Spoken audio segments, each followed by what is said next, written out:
My name is Elena Santos, and at 92 years old, I thought I'd seen every kind of person this world had to offer. I'd buried a husband, raised 4 children, survived the depression as a child, and watched technology change everything about how families communicate. But I'd never met anyone like Brian Matthews. IT started 6 months after my daughter Rosa's funeral. Rosa was only 68 when the heart attack took her. Has your family ever dealt with caring for an aging parent's affairs? Hi viewers, kindly tell us where you're watching from and what time it is. Warm welcome to the family, enjoy the story. Gone in an instant, leaving behind my grandson-in-law James and his son Marcus drowning in grief they couldn't share with each other. Men don't know how to grieve together, you see. They just get angry and push everyone away. I was sitting in the Starbucks near North Point Mall, trying to video call my sister in Tampa on this confusing iPad that Rosa had bought me for Christmas. The screen kept freezing, the sound cut in and out, and I was getting frustrated enough to throw the thing in the trash. That's when he appeared. What if I told you that a sweet old grandmother like me could outsmart a tech millionaire who thought he could steal everything I'd worked for? What if that same man had been watching my family for months, waiting for the perfect moment to strike when we were drowning in grief? This isn't some Hollywood thriller. This happened to me, Elena Santos, a 92-year-old woman from Alpharetta, Georgia. And by the time you hear what really went down at that courthouse, you'll never underestimate a grandmother's wisdom again. Have you ever had someone offer to help you with technology? Then this story will hit you where it hurts. Because what happened next proves that sometimes the wolves come dressed as helpful shepherds. If stories like this make you think twice about who offers help to your elderly relatives, hit that like button and let me know in the comments. Have you ever had a gut feeling about someone that turned out to be right? Excuse me, ma'am. I couldn't help but notice you're having trouble with your device. His voice was smooth, educated, the kind that makes you think of doctors or lawyers. I work in tech support. Mind if I take a quick look? He was handsome in that clean-cut way, pressed khakis, polo shirt, gentle hands that didn't shake like mine do sometimes. Maybe 45, with kind eyes and a smile that reminded me of my late husband Roberto when he was trying to charm his way out of trouble. Oh, you don't have to bother with an old woman's problems, I said, but I was already sliding the iPad toward him. No bother at all. My grandmother struggled with technology too before she passed. I always wished I'd been more patient with her. His fingers moved across the screen like magic. Within minutes, my sister's face appeared clear as day, her voice coming through perfectly. There you go, Mrs. Santos. Elena Santos. And you're an angel sent from heaven. Brian Matthews. He handed me a business card. Digital Estate Solutions. I help seniors navigate the modern world without getting overwhelmed. The card felt expensive, heavy paper with raised lettering. Professional. You do this for a living? I do some consulting, but mostly I volunteer. Too many seniors get taken advantage of because they don't understand how their devices work. He gestured to my iPad. You've got some security vulnerabilities here. Nothing urgent, but if you'd like, I could help you set up better protection. Something about the way he said protection made me pay attention. Not the word itself, but the tone. Like he knew something I didn't. What kind of protection? Well, for instance, your email account isn't secured properly. Anyone could access your personal information, your banking details, even your family's private messages. He showed me settings I'd never seen before. And your photos aren't backed up. If something happened to this device, you'd lose everything. I thought about all the pictures Rosa had helped me organize. Videos of Marcus as a baby, photos from family vacations, pictures of Roberto before the cancer took him. The idea of losing those memories made my chest tight. Could you really help me fix all that? Absolutely. And Mrs. Santos, I want you to know, I never charge seniors for basic security setup. Consider it my way of giving back. That should have been my first red flag. Nothing in this world is truly free. But I was lonely, confused by technology, and this polite young man was offering exactly what I needed. So I said yes. Wonderful. How about I stop by your home tomorrow afternoon? I'll bring my laptop and we can get everything properly organized. I gave him my address without thinking twice. Why wouldn't I? He was helping me, wasn't he? But as I watched him walk away, something nagged at me.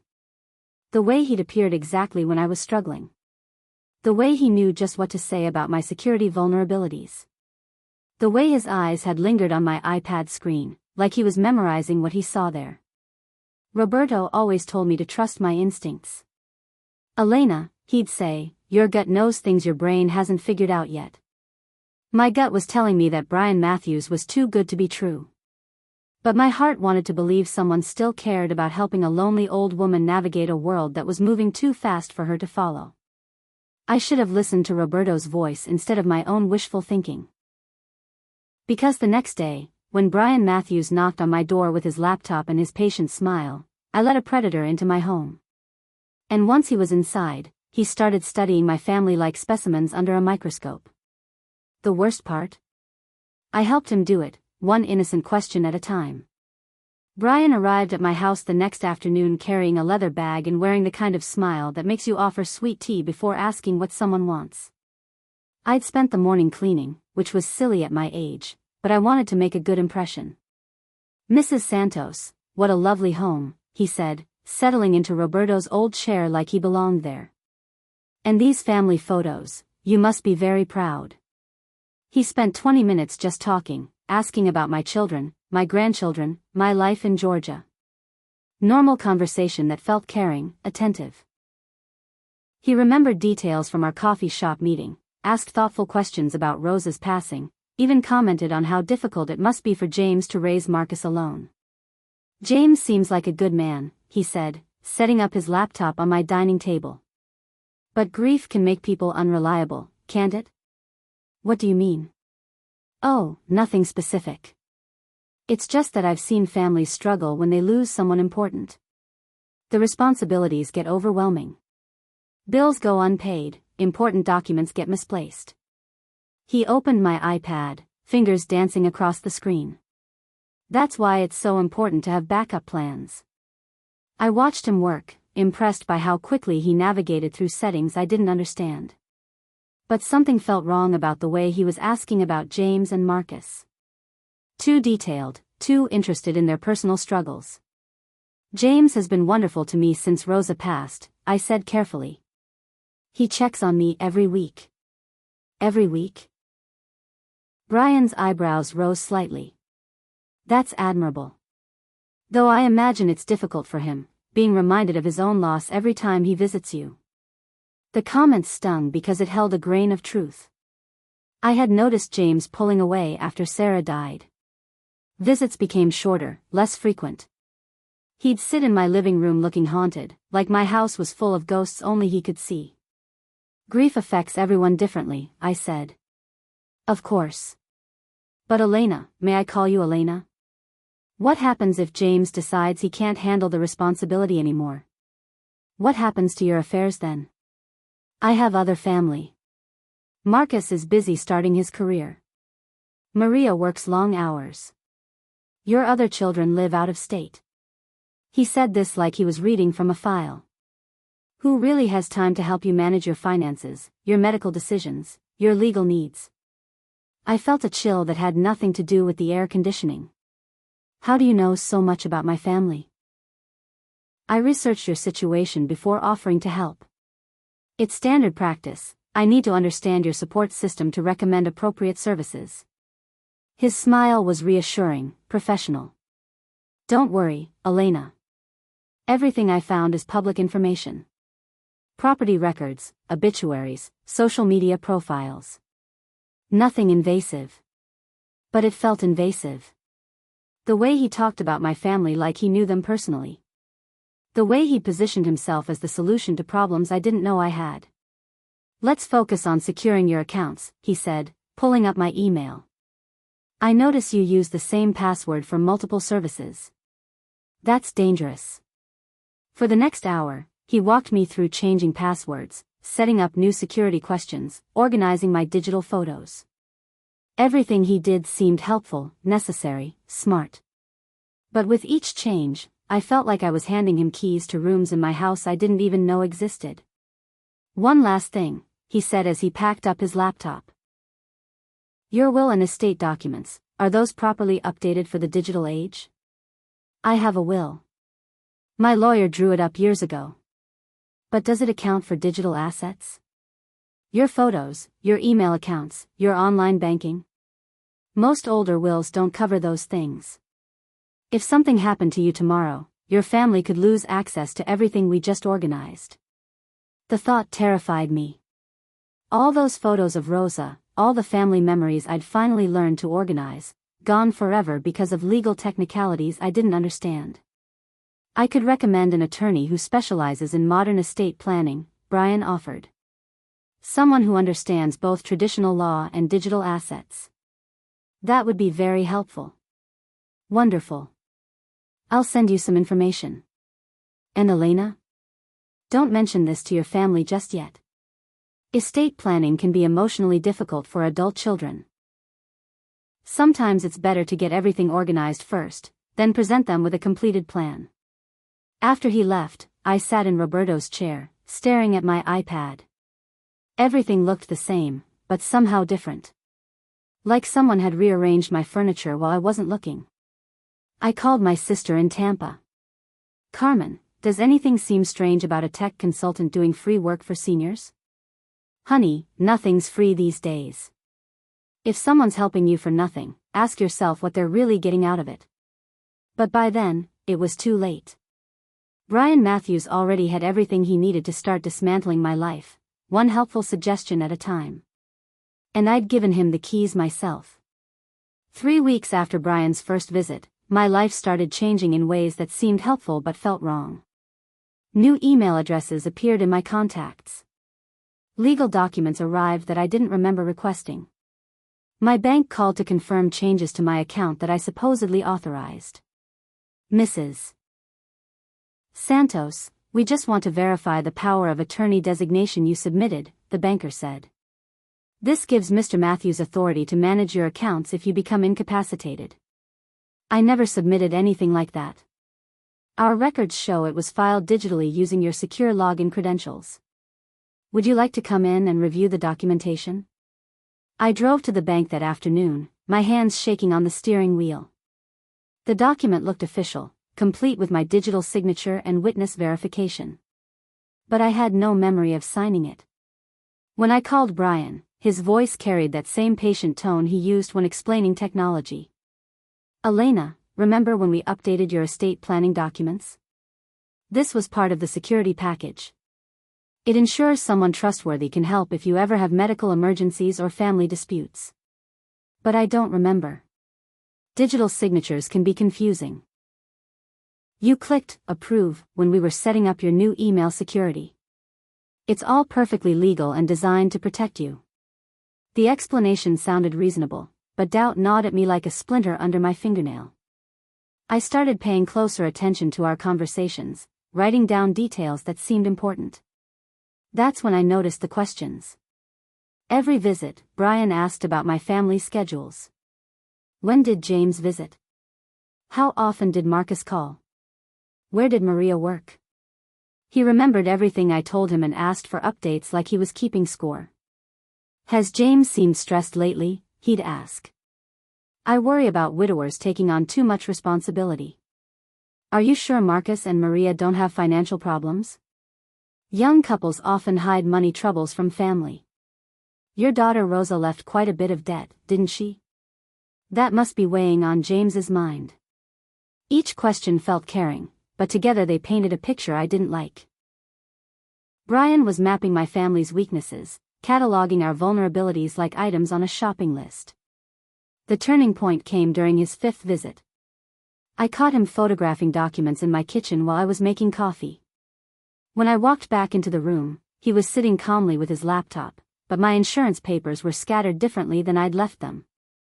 "Elena, I think we should discuss updating your beneficiary information," he said. "Your current will might not reflect your true wishes about family members who've been less than supportive lately." "My family is very supportive." "Of course they are. But James missing Rose's funeral service sent a clear message about his priorities, didn't it? I set down the coffee pot harder than necessary. James had car trouble. He explained what happened. Did he? Or is that what he told you to avoid admitting he'd been drinking again? The accusation hit like a slap. James doesn't drink. Elena, I'm only trying to protect you. But families under stress often hide addictions, financial problems, even plans to contest elderly relatives' estates. His voice stayed gentle, but his words cut deep. I've seen it happen too many times. That night, I called my sister Carmen in Tampa. Something's not right about this Brian person, I said.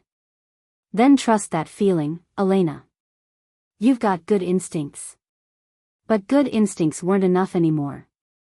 I needed proof. And if Brian Matthews thought he could manipulate a 92-year-old woman who'd survived the Depression, raised 4 children, and buried a husband, he was about to learn exactly how wrong he could be. The hunt was about to begin. And this time, I was the one setting the trap. You might think a woman my age doesn't know much about technology, but I learned something important during my teaching years. The best way to catch a liar is to let them think they're smarter than you. So I started playing dumb. Oh Brian, I'm so confused by all these emails, I'd say during his visits, while secretly taking screenshots of everything he showed me. Could you write down your instructions so I remember them? He'd patiently explain again, never suspecting that I was building a file of his contradictions. When he told me one thing on Tuesday and something different on Friday, I wrote both versions down. I also started recording our conversations. My great-granddaughter had shown me the voice memo app on my phone before Rose's funeral.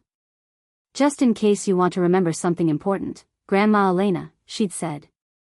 I'd thought it was silly then. Now it was my secret weapon. Elena, I think we need to discuss your family's financial situation, Brian said during his 7th visit. James has been asking about your accounts, hasn't he? He helps me pay bills sometimes. That could be a problem.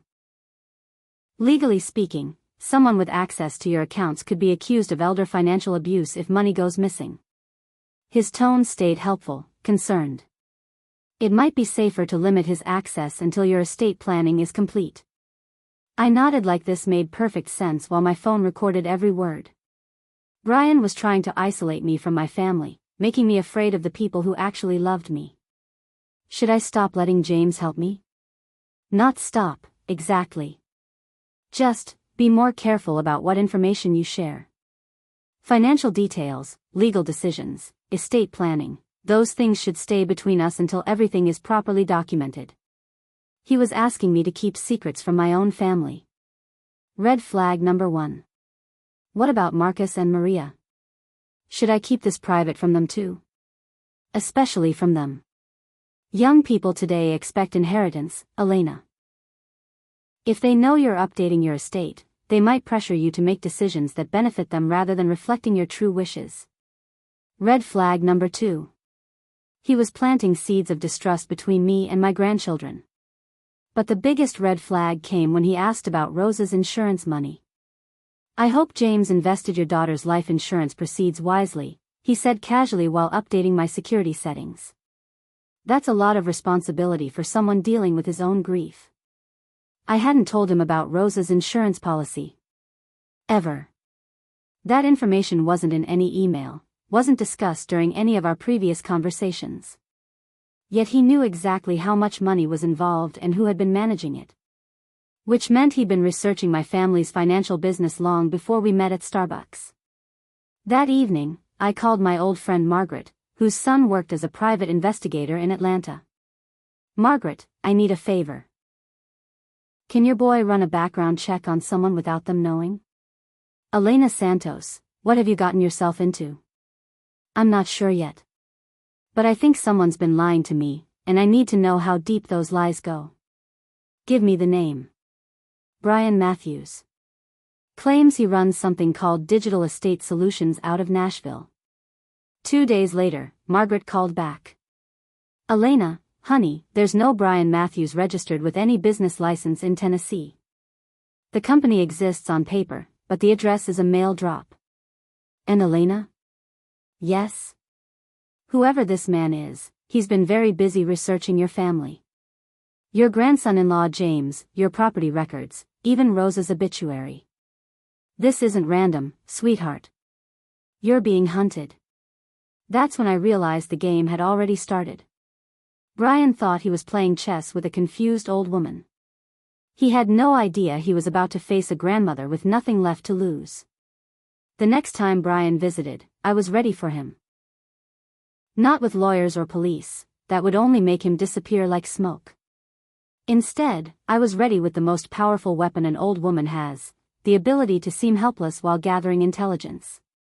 Brian, thank goodness you're here, I said, opening my door with practiced confusion. I'm so worried about something James told me yesterday. His eyes sharpened with interest. What did James say? He mentioned that Rosa had some debts I didn't know about. Legal problems that might affect my finances. I let my voice quaver just slightly. I'm scared I might lose my house. This was completely made up, but Brian leaned forward like a shark smelling blood. That's very concerning, Elena. What kind of debts? I don't understand all the legal talk. Something about credit cards and medical bills. James said I might be responsible because I co-signed some papers years ago. I wrung my hands for effect. Could that be true? Unfortunately, yes. Adult children sometimes leave their parents vulnerable to creditor claims. His trust transfers. We could move your property into a protected trust before any creditors can make claims. It's completely legal, and it ensures your assets go to people you choose rather than being seized for debts you didn't create. There it was. The real reason for all his helpful visits. Brian wasn't just stealing money, he was positioning himself to take everything I owned. That sounds complicated. Would James need to be involved? Actually, it would be better if we handled this privately. Family members sometimes have emotional reactions to estate planning that can complicate the legal process. He opened his laptop. I can connect you with an attorney who specializes in asset protection. Someone discreet, efficient. You're so good to me, Brian. I don't know what I'd do without your help. But while he typed, I was watching. Watching how his fingers moved across the keyboard, how he navigated between different programs, how he accessed files that weren't visible on his desktop. This man knew technology the way a surgeon knows anatomy, with precision that comes from years of practice. Here's what I recommend, he said, turning the laptop screen toward me. A quiet trust transfer. Your property goes into a legal trust managed by a professional trustee, someone who understands elder law and can't be influenced by family pressure. Who would be the trustee? Someone neutral. Someone with experience managing senior estates without emotional complications. He meant himself. Without saying it directly, Brian was proposing to take legal control of everything I owned. This sounds very smart, I said, playing the grateful senior citizen. Should we do this right away? Time is important, yes. If creditors are already investigating, we need to act before they file claims. I pretended to consider this while my phone recorded every word of his pitch. Brian was creating urgency around a crisis that didn't exist, pushing me toward decisions that would benefit only him. Brian, you've been so helpful. But I should probably discuss this with my family first. His smile tightened almost imperceptibly. Of course. But Elena, remember what we discussed about family members having emotional reactions? Sometimes it's kinder to handle difficult decisions privately, then present the family with a completed plan. He was asking me to betray my own family's trust. To sign legal documents in secret that would strip away their inheritance.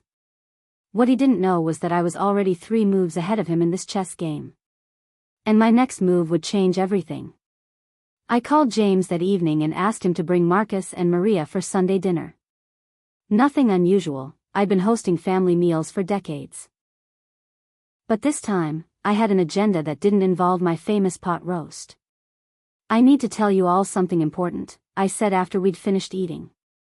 About a man who's been helping me with my iPad. I watched their faces as I explained Brian's visits, his offers to help, his suggestions about estate planning.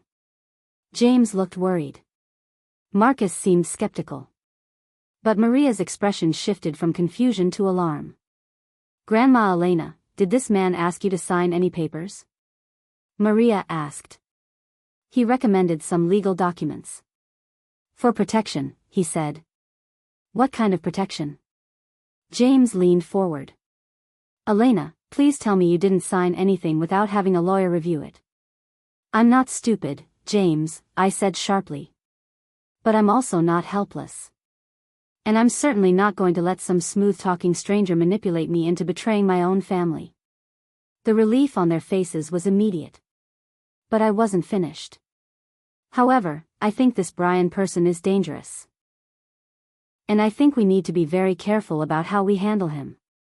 I pulled out my phone, played the most recent recording.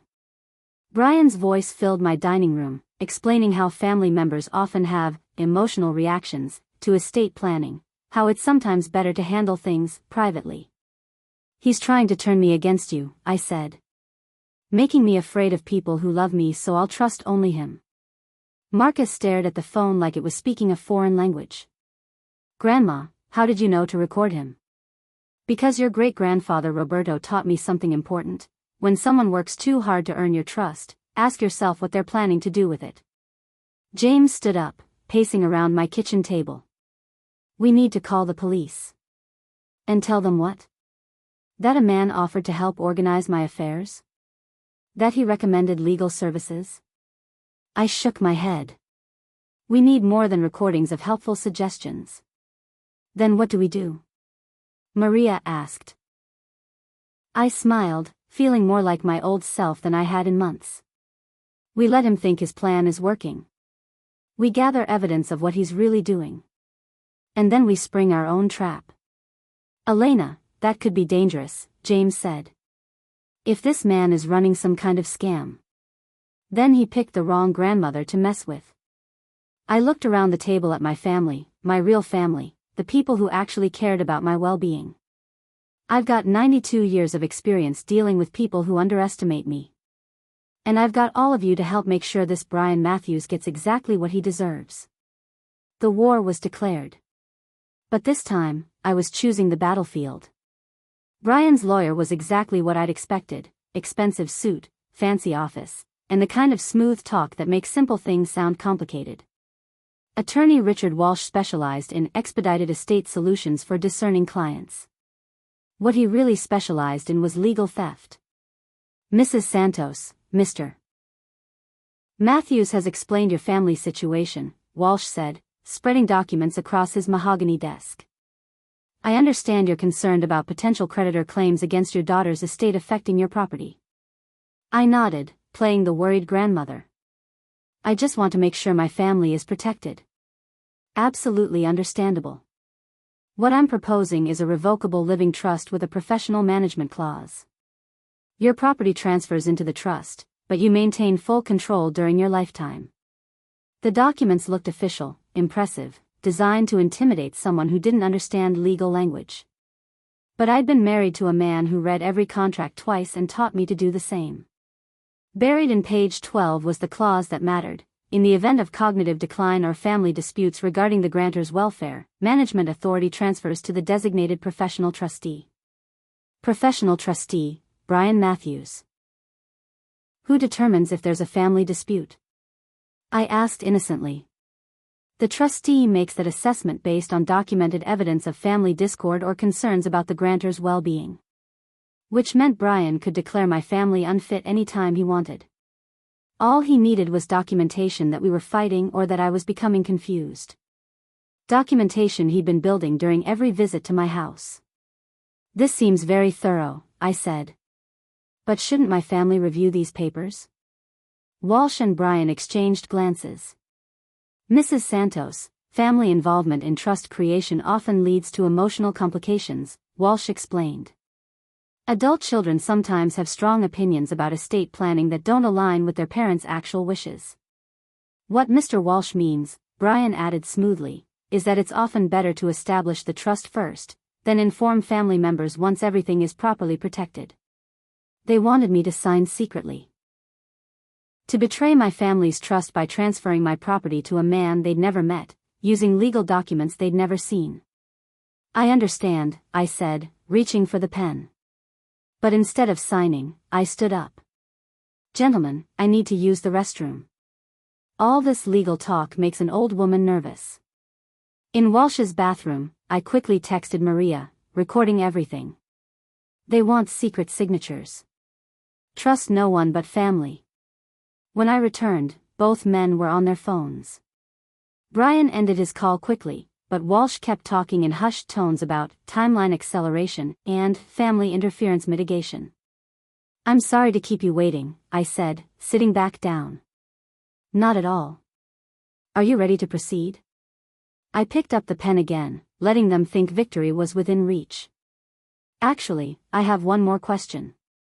If I sign this trust, and something happens to Mr. Matthews, who takes over? The question caught them off guard. They'd prepared for concerns about my family, about my property, about legal complications. They hadn't prepared for me asking what happened if their plan failed. That's covered in the secondary provisions, Walsh stammered. But I already knew the answer. If Brian disappeared, his carefully constructed scheme would disappear with him. Which gave me exactly the leverage I needed. I just had to be patient enough to use it. That evening, I spread everything across my dining table like pieces of a jigsaw puzzle. Bank documents, email printouts, business cards, legal papers, all the breadcrumbs Brian had left during his careful campaign to steal my life. Maria sat beside me, helping organize the evidence into chronological order. Grandma Elena, how did you figure out what he was really doing? Experience, sweetheart. When you've lived as long as I have, you learn to spot patterns. Brian made the same mistake most men make. He assumed old women are naive. James paced around my kitchen, phone pressed to his ear. He'd been talking to David Chen, the retired IRS investigator Carmen Rodriguez had recommended. Professional help for a professional problem. David wants to meet tomorrow morning, James said, ending his call. He thinks this might be connected to other cases he's investigated. Other cases? Marcus looked up from the laptop where he'd been researching Brian's fake business registration. You mean he's done this before? Multiple times, according to David. Always targets recently widowed families, always uses the same patient approach, always disappears clean when he's finished. I pulled out the manila folder I'd been building for the past month. Every conversation with Brian, every document he'd shown me, every question he'd asked about our family finances. Written in my own handwriting because I knew better than to trust anything digital when dealing with a digital predator. Look at this timeline, I said, spreading my notes across the table. Brian's first contact was 3 days after Rosa's obituary ran in the Atlanta Journal-Constitution. Not coincidence, he was trolling death notices looking for vulnerable families. That's sick, Maria whispered. That's business, I corrected. Cold, calculated business. He identified a recently widowed family with property, researched our emotional vulnerabilities, then positioned himself as the solution to problems we didn't know we had. James picked up one of my notebooks, reading through Brian's questions about family schedules, work patterns, relationship tensions. He was mapping us like a military operation. Exactly. And every piece of information I gave him made his job easier. I felt anger rising in my chest, the kind of righteous fury that comes from being underestimated by someone who should know better. But Brian made one critical error. What's that? Marcus asked. He assumed I'd stay isolated and confused. He never considered that I might fight back. I smiled, feeling more like my old self than I had in years. Roberto used to say that the most dangerous enemy is the one you don't see coming. Brian never saw me coming. Maria squeezed my hand. What's our next move? Tomorrow, we meet with David Chen and turn my evidence over to someone who knows how to use it. Then we let Brian think his plan is working while we build a case that will put him exactly where he belongs. And where's that? James asked. In a federal prison cell, thinking about how he underestimated a 92-year-old grandmother who refused to go quietly. The hunt was reaching its final phase. And this time, I wasn't the prey. If you've ever underestimated someone because of their age, drop a comment below, because Elena is about to prove that wisdom beats technology every single time. David Shen looked exactly like what I'd expected from a retired federal investigator. Sharp eyes, careful movements, and the kind of quiet confidence that comes from catching people who think they're smarter than the law. "Mrs. Santos, what you've documented here is remarkable," he said, reviewing my evidence files in my living room. "Most victims don't realize they're being targeted until it's too late." "Most victims don't have 92 years of experience spotting liars," I replied. David spread my recordings and notes across my coffee table next to his own thick folder. "Brian Matthews, whose real name is Robert Brian Caldwell, has been on our radar for 3 years. He's suspected in similar schemes across Tennessee, North Carolina, and Florida." "Suspected?" James asked. "Not convicted?" "He's careful. Uses different names, different business registrations, always targets families dealing with grief or medical crises.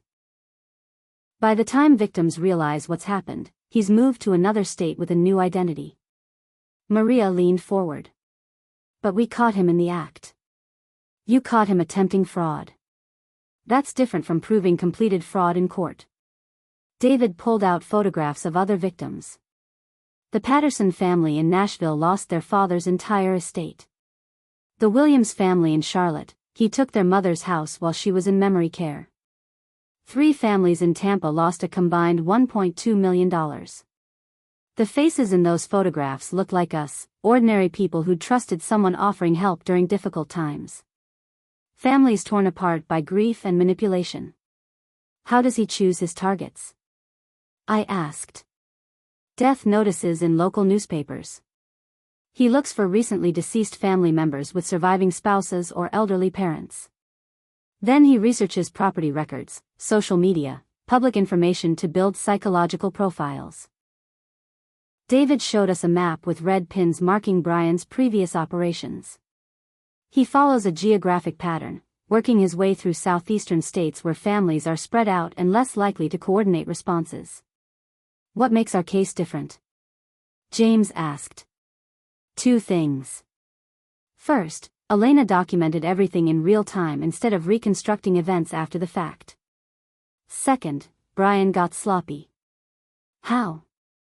David pulled out a file marked Caldwell, Robert B., criminal background, financial records, even photographs from his legitimate business career before he turned predator. "He staged a car accident to manipulate James, which crosses state lines and involves insurance fraud. That makes it federal jurisdiction. More importantly, he filed legal documents using Elena's digital signature while she was still mentally competent to contest them." "So we have him?" Maria asked hopefully. "We have evidence. But Elena, I need to ask something difficult. Are you willing to continue contact with Brian while we build a stronger case? Let him think his plan is working while we document everything he does?" The room went quiet. My family was staring at me like I was volunteering to wrestle a bear. "What would that involve?" I asked. "Controlled meetings. You'd wear recording devices, follow scripts we provide, gather evidence of his criminal intent. But Elena, this could be dangerous. If he suspects you're working with law enforcement." "He won't suspect anything," I interrupted.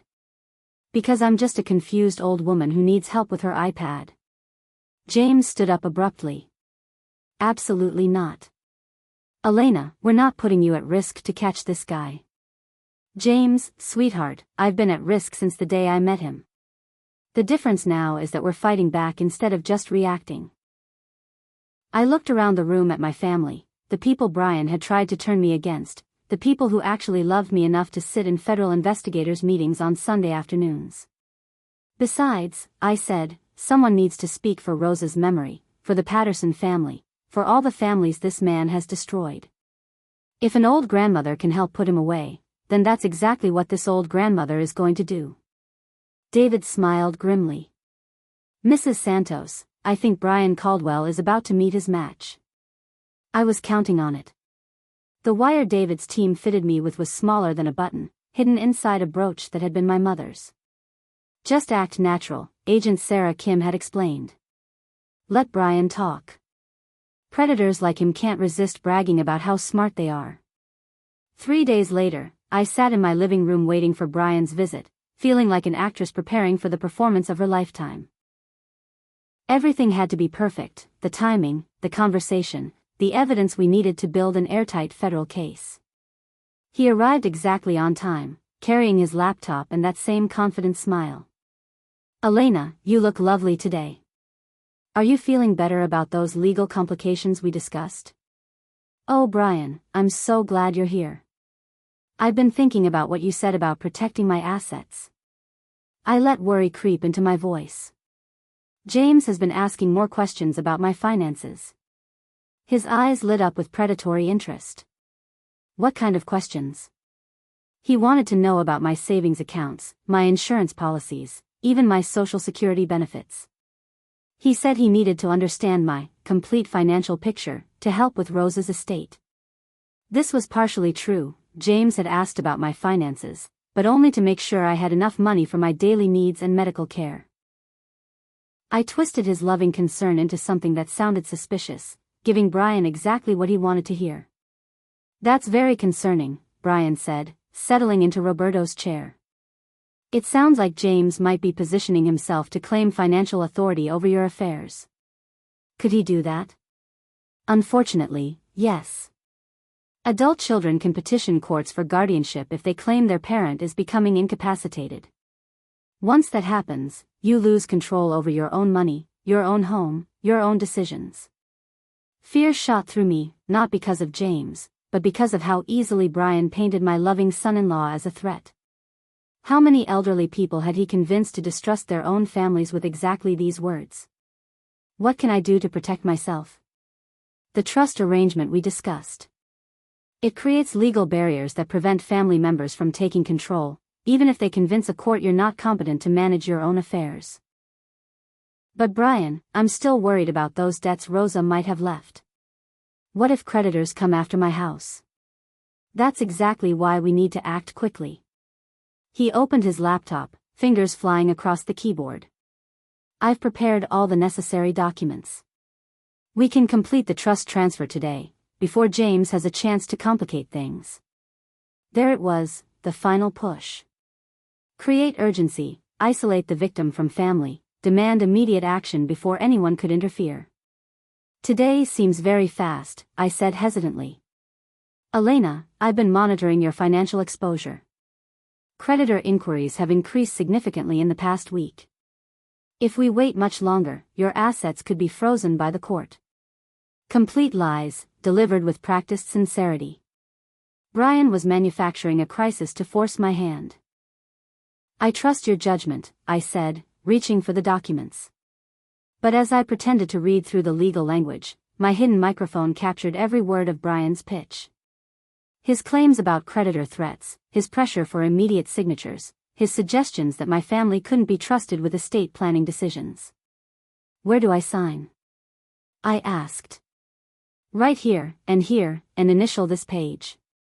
His excitement was barely contained. Months of patient manipulation were about to pay off. I picked up the pen, positioned it over the signature line, and looked directly into Brian's eyes. "Actually, I have one more question," I said, setting down the pen. "How long have you been planning to steal my house?" The silence in that office was deafening. Brian's face went through 3 different expressions: confusion, calculation, then cold fury. "Elena, I'm not sure what you mean." "I mean, how long have you been watching my family? How long have you been planning this elaborate scheme to convince a grieving old woman to sign over everything she owns?" Brian glanced at Attorney Walsh, who was already reaching for his phone. But I wasn't finished. "Did you really think I was too stupid to figure out your game? That I'd just hand over my life's work to a stranger because he was nice to me?" "Mrs. Santos, you seem confused," Walsh began. "I'm not confused. I'm furious." I stood up, my voice carrying 92 years of authority. And gentlemen, you're both under federal surveillance as of right now. The office door opened and Agent Sarah Kim walked in, followed by David Chen and 2 other federal investigators. Robert Brian Caldwell, you're under arrest for elder fraud, wire fraud, and identity theft, Agent Kim announced. Brian bolted for the door, but federal agents were faster. Within seconds, he was face down on the expensive carpet, handcuffs clicking into place. Elena Santos, you magnificent woman, David said, grinning as they hauled Brian to his feet. You just gave us everything we need to put this predator away for decades. Sitting in the federal building 3 hours later, watching Brian's interrogation through one-way glass, I finally understood the full scope of what we'd been fighting. He's not working alone, Agent Kim explained, showing us computer screens full of data. Brian is part of a network that targets elderly Americans across multiple states. They share information, coordinate timing, even have backup plans if one operation gets compromised. The screens showed bank transfers, property records, legal filings spanning 3 years and dozens of victims. Brian's operation was just one tentacle of something much larger. How many families? James asked. 47 confirmed cases. Estimated losses of over $8 million. Agent Kim pulled up photographs of other victims. Most were too ashamed to report what happened. They blamed themselves for being foolish instead of recognizing sophisticated criminal manipulation. I studied the faces on the screen.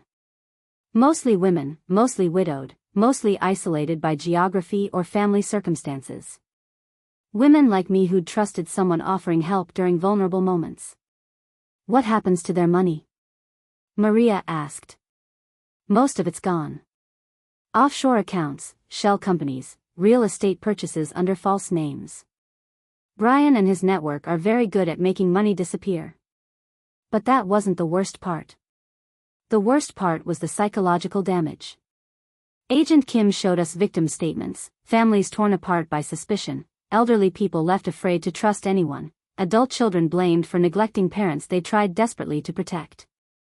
Mrs. Santos, your case is different, Agent Kim continued. You gathered evidence while the crime was happening instead of trying to reconstruct events afterward. Your recordings, your documentation, your willingness to participate in our sting operation, it's given us something we've never had before. What's that? Real-time proof of how these predators operate. Brian's voice on tape explaining his manipulation tactics. Walsh's legal documents showing the fraud structure. Digital evidence of coordination with other network members. David leaned forward. Elena, your courage might have saved dozens of other families from becoming victims. Through the observation window, I watched Brian sitting in the interrogation room. His expensive clothes were wrinkled now, his confident smile replaced by the look of a man realizing his game was over. He doesn't look so dangerous now, I said. Men like Brian count on appearing harmless, Agent Kim replied. They study their victims' psychology, exploit their loneliness, turn their love for family into weapons against them. But you saw through him. I thought about all the moments when Brian had tried to make me doubt my family's love, when he'd suggested that James or Marcus or Maria might be planning to take advantage of me. The careful way he'd built fear and suspicion where trust should live. I saw through him because I know the difference between someone who cares about you and someone who's studying you, I said. Brian never asked about my happiness, my comfort, my peace of mind. He only asked about my vulnerabilities. And that made you suspicious? That made me angry. You don't survive 92 years by letting people manipulate your emotions. You survive by trusting the people who've earned it and fighting the people who haven't. Agent Kim smiled. Mrs. Santos, would you be willing to testify when this goes to trial? Agent Kim, I've been waiting my whole life to tell a courtroom full of people exactly what I think about men who prey on grandmothers. Brian Matthews picked the wrong family to mess with. Through the glass, I watched federal agents place evidence boxes on the interrogation table. Bank records, victim statements, digital communications spanning years of criminal activity. Brian's empire was crumbling, one documented crime at a time. But the real victory wasn't his arrest. The real victory was my family, sitting together in that federal building, united against someone who tried to tear us apart. Brian had underestimated the power of a grandmother who refused to be anyone's victim. And that mistake was about to cost him everything. Federal courtrooms have a weight to them that makes you understand why justice is supposed to be blind. Everything about Judge Patricia Williams's courtroom was designed to intimidate: high ceilings, dark wood, the kind of formal atmosphere that makes lies sound even more ridiculous. I sat in the front row, wearing my best dress and Roberto's wedding ring, ready to tell my story to 12 jurors who would decide Brian's fate. Mrs. Santos, please tell the court how you first met the defendant, Prosecutor Janet Hayes said. I looked directly at Brian, sitting at the defendant's table in an orange jumpsuit that made his tan look sallow. His expensive lawyer whispered in his ear, but Brian's eyes stayed fixed on me. He appeared when I was struggling with my iPad at Starbucks. Offered to help. Said he worked in tech support. Did Mr. Caldwell ask for payment for this help? No. He said he volunteered to help seniors. Made it sound like charity work. When did you begin to suspect his motives weren't charitable? I pulled out my notebook, the one I'd been keeping throughout Brian's visits. When he started asking questions that had nothing to do with technology. Questions about my family's work schedules, my finances, my daughter Rose's estate. Can you give the court an example? He wanted to know when James visited, how often Marcus called, whether Maria had financial problems. He said he was concerned about my support system, but it felt like he was shopping for weaknesses. Brian's lawyer objected, claiming my testimony was speculation rather than fact. But Judge Williams allowed me to continue. Mrs. Santos, did the defendant ever suggest you keep his services secret from your family? Multiple times. He said family members often have emotional reactions to estate planning. Said it would be better to handle legal matters privately, then present my family with completed documents. The jury was paying attention now. Several members leaned forward, taking notes. What was your response to these suggestions? I pretended to agree while recording our conversations and documenting everything he asked me to sign. I held up my phone. A woman doesn't survive the depression by trusting smooth-talking strangers who appear exactly when you need help. Prosecutor Hayes played one of my recordings for the jury. Brian's voice filled the courtroom, explaining how trust transfers could protect assets from family interference, and how professional trustees could make better decisions than emotionally compromised relatives. This defendant targeted Mrs. Santos during a vulnerable period following her daughter's death, Hayes told the jury. He studied her family's grief patterns, exploited her isolation, and attempted to manipulate her into signing documents that would transfer her entire estate to his control. Brian's defense attorney tried to argue that his client was providing legitimate estate planning services, that elderly people often become suspicious of helpful professionals, that family members sometimes misinterpret normal business practices. But the recordings spoke for themselves.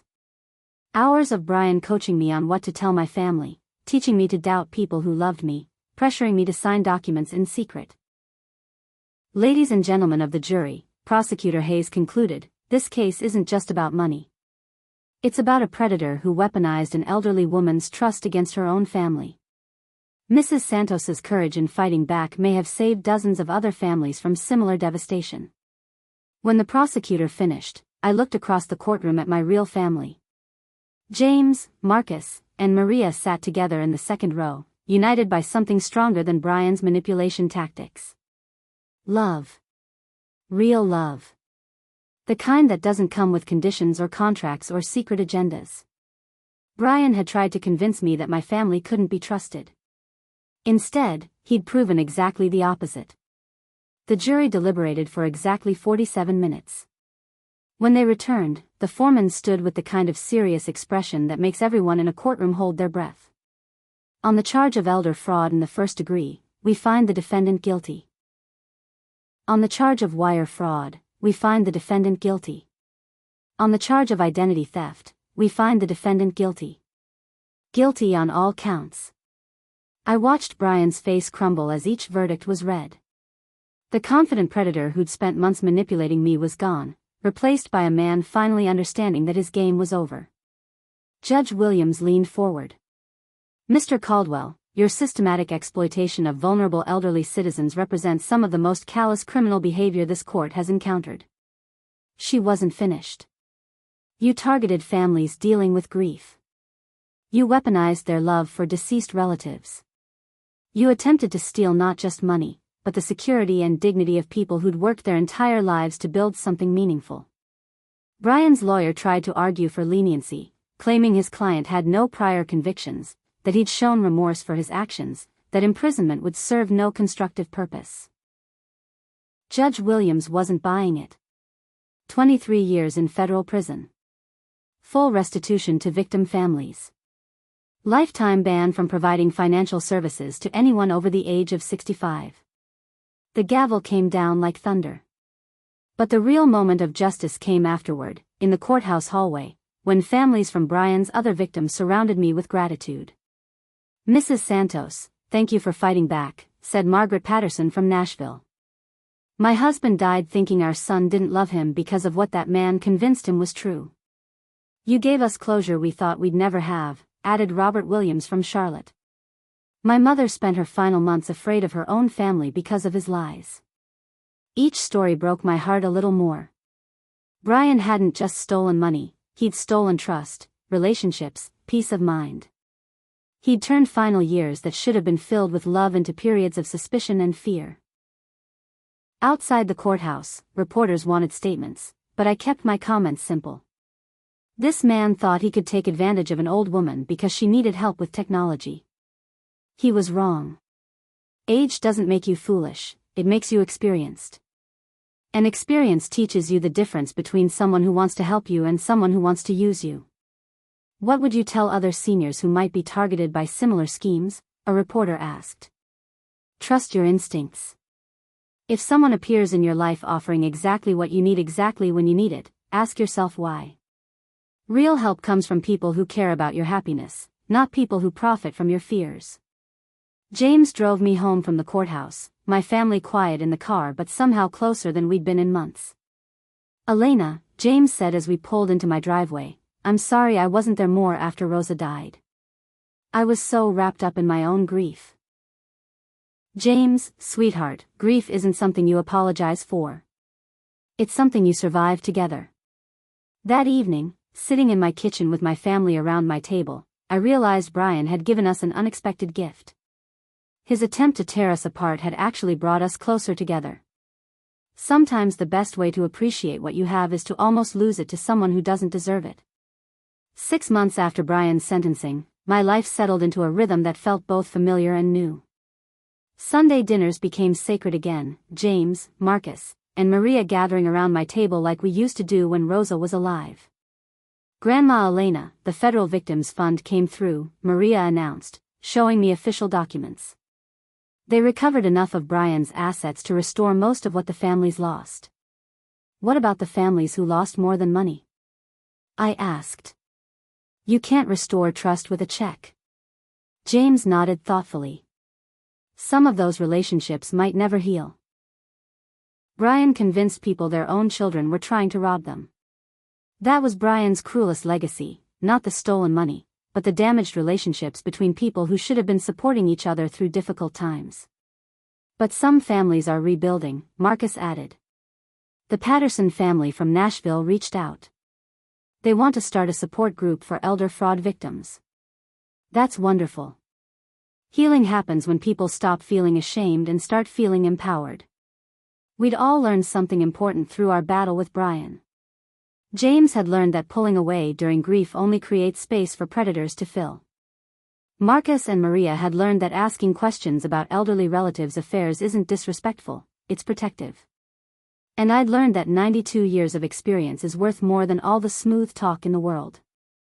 "There's something else," James said, pulling an envelope from his jacket. "The federal prosecutor asked me to give this to you." Inside was a letter from FBI director and a commendation certificate for civilian assistance in federal law enforcement. "Mrs. Elena Santos, your courage in participating in our investigation led to the conviction of a dangerous criminal and potentially saved dozens of other families from similar victimization." I traced the official seal with my finger, thinking about all the elderly people who might sleep easier knowing Brian was behind bars. You know what this really means? I asked my family. What, Grandma? Marcus asked. It means that sometimes the best way to honor someone's memory is to protect other people from experiencing similar pain. Rosa would have been proud. Not because I'd caught a criminal, but because I'd learned to trust my family again instead of letting fear drive us apart. Speaking of Rosa, Maria said quietly, we've been thinking about establishing a memorial fund in her name. Something to help families dealing with elder fraud cases. Rosa Santos Family Protection Fund, James added. Legal aid for people who can't afford to fight back against predators like Brian. I smiled, feeling Rosa's presence in that idea. My daughter had always believed in protecting people who couldn't protect themselves. She would love that, I said. Almost as much as she'd love knowing her mother helped send a con artist to federal prison. Today, as I sit in my garden watching my great-grandchildren play, I think about the lessons this experience taught our family about trust, vulnerability, and the difference between being old and being helpless. Brian Matthews, Robert Brian Caldwell, is serving his 23-year sentence in a federal prison in Alabama. The appeals his lawyer filed were denied. The network he worked with has been dismantled, with 17 other arrests across 6 states. But the real victory isn't his imprisonment. The real victory is what happened to our family. James visits twice a week now, not out of obligation but because we enjoy each other's company. We talk about Rosa, about Sarah, about memories that used to be too painful to share. Grief became something we could carry together instead of something that drove us apart. Marcus started law school last year, inspired by watching federal prosecutors build cases that protect vulnerable people. I want to be like Carmen Rodriguez, he told me. Someone who fights for families who can't afford expensive lawyers. Maria took a new job with Legal Aid of Georgia, specializing in elder abuse prevention. She travels across the state teaching seniors how to recognize manipulation tactics, how to verify suspicious offers, how to protect themselves without becoming paranoid. The Rosa Santos Family Protection Fund has helped 32 families in its first year. We provide legal assistance, victim support, and educational programs that teach elderly people the difference between genuine help and sophisticated exploitation. But most importantly, we learned something that Brian never understood: real family doesn't compete for inheritance or position themselves to profit from your vulnerability. Real family shows up when you need them, fights for you when you're in danger, and celebrates with you when justice prevails. I'm 93 now, still living independently in the house Roberto and I bought 50 years ago. Still managing my own affairs, still making my own decisions. But now I also know that asking for help isn't weakness, it's wisdom, as long as you're careful about who you ask.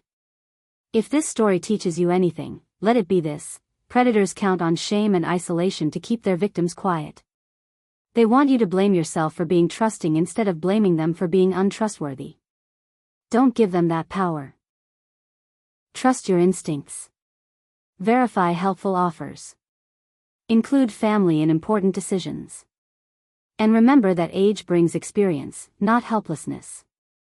Brian Matthews thought he could steal my legacy. Instead, he helped me create a new one, a family stronger than before, and a fund that protects other families from experiencing what we endured. Sometimes the best revenge is building something beautiful from the wreckage someone else created. And sometimes, the most important lesson an old grandmother can teach is that wisdom beats manipulation every single time. If Elena's story inspired you to check on an elderly relative or friend, share this video and let me know in the comments how you're helping protect the seniors in your life. Because every family deserves to be safe from digital predators.